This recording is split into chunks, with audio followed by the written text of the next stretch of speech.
Assalamualaikum warahmatullahi wabarakatuh. Selamat pagi anak-anak. Kita bertemu kembali dalam mata pelajaran otomatisasi dan tata kelola keuangan. Pada kesempatan pagi ini kita masih memasuki kompetensi dasar yang ke-12, yaitu pengelolaan operasional harian kas kecil. Kita memasuki minggu yang keempat, yaitu materi pada pagi hari ini adalah melakukan pembayaran uang tunai melalui kas kecil. Sekarang kita lanjutkan PPT berikutnya. Silakan kalian perhatikan dengan seksama. Pengertian kas.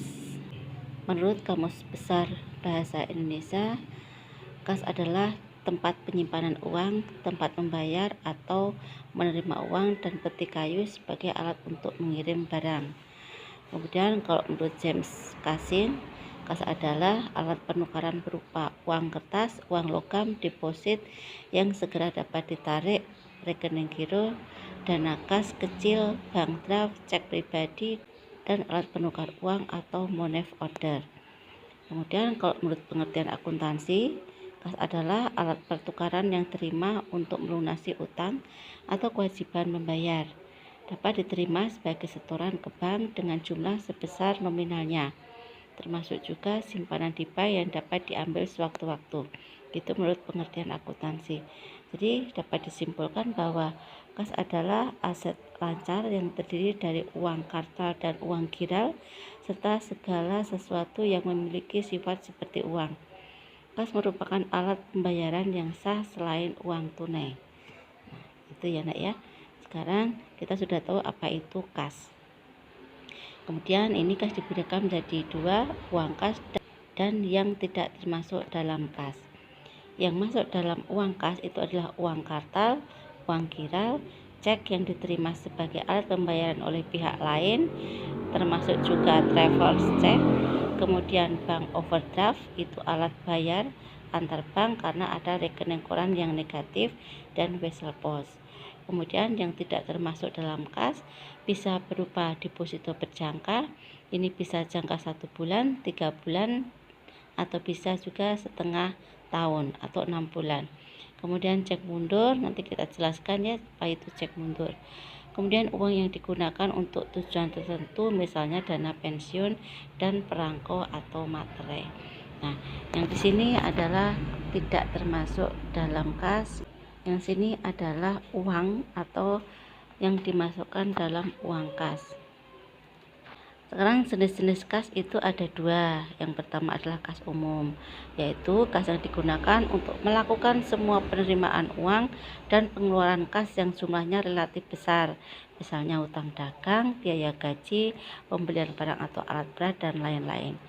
Yang kedua adalah kas kecil, adalah uang tunai yang disediakan perusahaan untuk membayar pengeluaran-pengeluaran yang jumlahnya relatif kecil dan tidak ekonomis bila dibayar dengan cek atau giro. Yang kita pelajari adalah yang nomor 2 ini tentang kas kecil. Sekarang pembayaran tunai melalui kas kecil dapat dilakukan untuk hal-hal sebagai berikut. A. Pengeluaran kas kecil sudah ditentukan batas maksimum setiap terjadi pengeluaran-pengeluaran. Ini tergantung sama perusahaannya ya. Dari perusahaan itu menentukan batas maksimumnya berapa.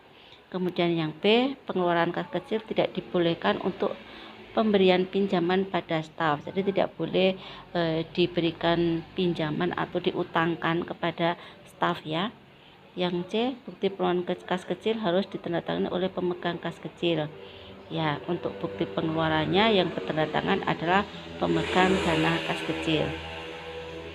Yang D, bila ada bukti-bukti pembayaran seperti kwitansi, faktur atau bukti-bukti pendukung lainnya harus dilampirkan pada bukti pengeluaran kas. Nah, bukti ini yang membuat adalah tempat terjadinya transaksi tersebut. Kemudian ini adalah form pengajuan dana kas kecil ya, sudah kita sampaikan pada pertemuan yang ketiga kemarin, tapi di sini juga akan kita pelajari lagi. Ibu tidak usah menjelaskan terlalu panjang lebar, Ibu hanya mengulang saja. Ini dana untuk bagian apa, misalkan sini divisi pemasaran. Kalau kamu di bagian kepegawaian, kamu tulis bagian kepegawaian. Kalau kamu bagian produksi, kamu bisa menulis bagian produksi. Kemudian yang periode kas kecil ini jangka waktunya 1 bulan ya, 1 sampai dengan 30 Juni 2017 misalnya. Dana awal kas kecil ini adalah dana tetap yang diberikan oleh perusahaan berapa. Kemudian saldo ini jika ada saldo pada transaksi bulan kemarin maka dituliskan di sini. Untuk keterangan ini diisi pengisian kembali dana kas kecil untuk bagian apa ya, jadi sini kurang lengkap. Kemudian di sini dituliskan menggunakan tulisan Latin. Kemudian totalnya di sini dituliskan berapa dana yang diajukan. Untuk mencari dana yang diajukan adalah kita mengetahui berapa dana yang terpakai untuk bulan kemarin. Nah, dana yang terpakai untuk bulan kemarin itulah yang diajukan sebagai pengajuan dana untuk bulan berikutnya. Nah, sekarang 12.068.000 ini diperoleh dari 15 juta rupiah dikurangi 2.432.000 sama dengan 12.068.000 ya. Jadi sudah ketemu di sini ya. Kemudian yang bagian sini adalah dibuat oleh pemegang dana kas kecil atau sekretaris. Tanggalnya ini boleh ditulis pada akhir bulan yang sudah berjalan atau awal bulan yang akan dilaksanakan. Kemudian sebelah kiri ini adalah nama dari pimpinan kita dan tanggalnya sama dengan tanggal yang ada di sini. Masih ingat ya nak ya? Jadi bisa dipahami kan ya? Setelah sekretaris mengajukan dana untuk bulan berikutnya atau form pengajuan dana kas kecil, maka bendahara itu memberikan bukti kas keluar atau memberikan dana kepada sekretaris tersebut. Kita lihat di sini ya. Ini nomornya buku kas keluar. Ini bukti kas keluar, kemudian tanggal 2 Juni misalnya ya. Kemudian dibayarkan kepada pemegang dana kas kecil misalnya sejumlah 10 juta rupiah. Kalau tadi pada contoh yang ini adalah 12.068.000. Jadi nanti dituliskan jumlah 12.068.000, kemudian dituliskan dengan huruf. Kemudian untuk keperluan pengisian kembali dana kas kecil. Nah, yang menerima siapa? Yang menerima adalah sekretarisnya ya. Kemudian dibayar oleh siapa? Di sini adalah bendaharanya. Kemudian sini diketahui oleh pimpinannya. Kemudian ini adalah surat permintaan pengeluaran kas kecil ya. Setelah sekretaris menerima dana dari bendahara, maka diberikanlah kepada petugas atau karyawan yang akan menggunakan dana tersebut untuk kepentingan pimpinan. Nah, sebelum mendapatkan dana dari sekretaris, maka karyawan atau pegawai tersebut membuat surat permintaan pengeluaran kas kecil. Kita lihat di sini ya. Ini ditujukan kepada pemegang dana kas kecil. Nah, dia meminta uang sebesar 2.700.000 ya, ini ya. Kemudian dengan huruf ditulis 2.700.000 rupiah. Untuk keperluan apa uang segitu? Untuk pembelian perlengkapan kantor. Jadi ini adalah rincian dari pihak yang akan membelanjakan uang tersebut atau membelanjakan dana kas kecil tersebut. Sekarang yang mengajukan siapa? Yang mengajukan di sini adalah Astri. Jadi Astri ini adalah pegawai atau karyawan kantor yang akan membelanjakan uang sejumlah 2.700 rupiah ini yang akan digunakan untuk belanja ini. Siapa yang menyetujui? Yang menyetujui adalah pemegang dana kas kecil atau sekretaris unit perusahaan tersebut. Nah, kemudian kita lihat di sini ya.